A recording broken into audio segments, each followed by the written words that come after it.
நம்ம இன்னைக்கு மாம்பழ கேசரி எப்படி பண்றதுன்னு பார்க்க போறோம். அதுக்கு நான் இன்னைக்கு 2 மாம்பழம் அரைச்சு எடுத்து வச்சிருக்கேன். நாருள்ள மாம்பழமா இருந்துச்சுன்னா அரைச்சிட்டு அரிப்புல அரைச்சு எடுத்தோம்னா நார் எல்லாமே அந்த அரிப்புல தங்கிரும். நமக்கு இந்த மாதிரி மாவா கிடைக்கும். இந்த மாதிரி 2 மாம்பழம் எடுத்துக்கிறேன்.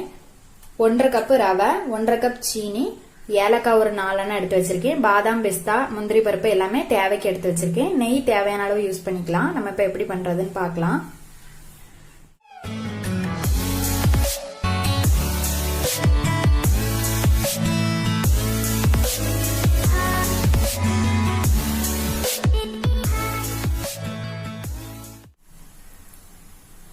அடுப்பு பற்ற வச்சு ஒரு பாத்திரத்துல நெய் விட்டுருக்கேன். இப்ப இதுல முந்திரி பருப்பு, பாதாம் எல்லாத்தையும் வறுத்து எடுத்துக்கலாம்.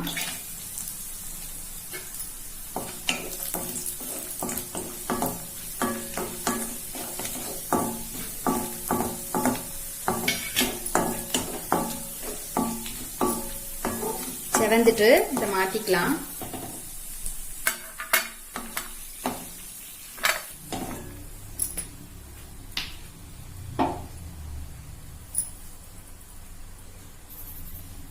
இப்போ இதே நெய்ல ரவையை வறுத்துக்கலாம்.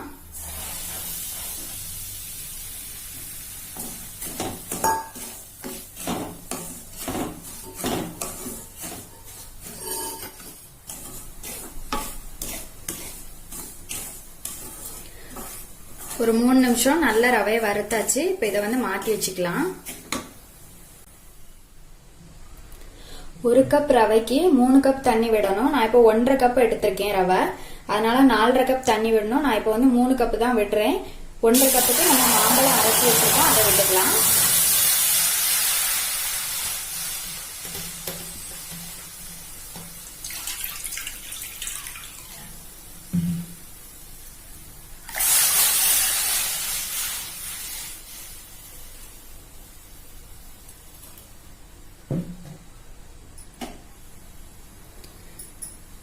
தண்ணி கொஞ்சம் கொதிக்கட்டும், அதுக்கப்புறமா ரவை போட்டுக்கலாம்.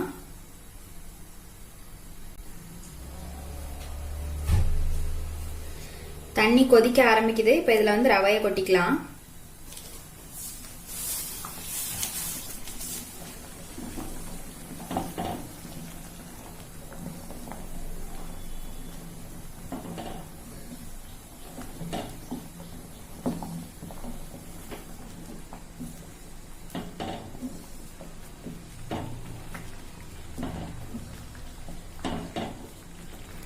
கைவிடாம கொஞ்சம் கிண்டி விடணும்.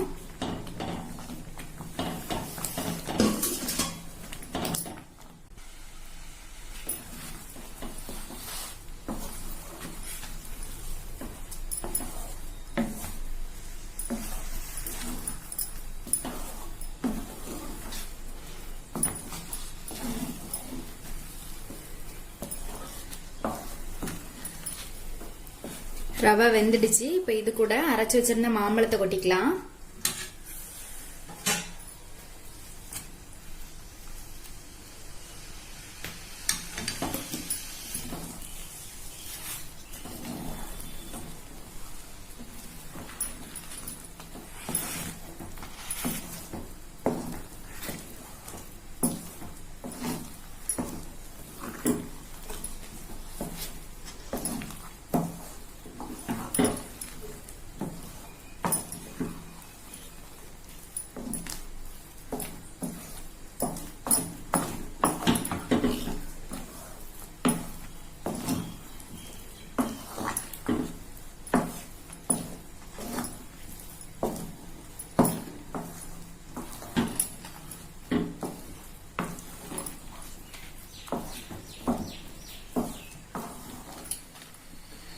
இப்ப இது கூடவே சீனியும் ஏலக்காவும் போட்டுக்கலாம்.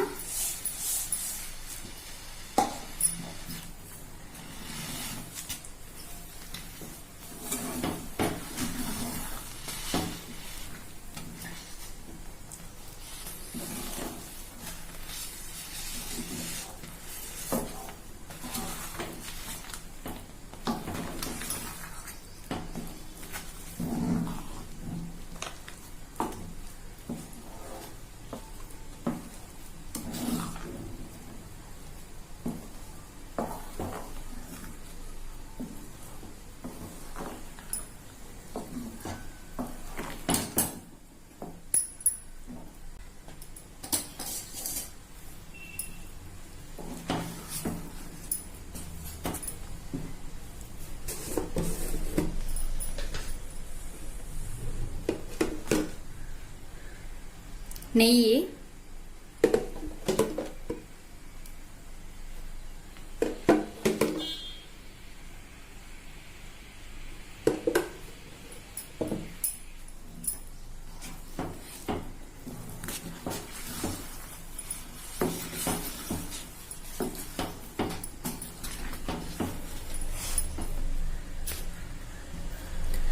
வறுத்து வச்ச முந்திரி பருப்புலாம் போட்டுக்கலாம்.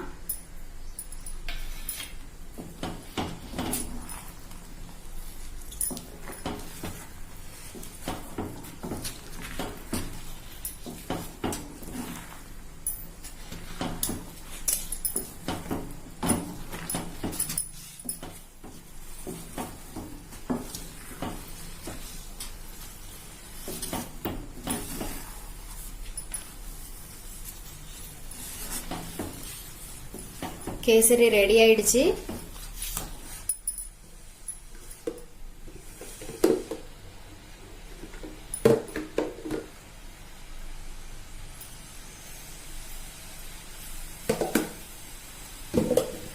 அடுப்பு ஆஃப் பண்றேன். இது மாதிரி நீங்களும் செஞ்சு பாருங்க. செஞ்சு பார்த்துட்டு எப்படி இருக்குதுன்னு சொல்லி கமெண்ட்ல சொல்லுங்க.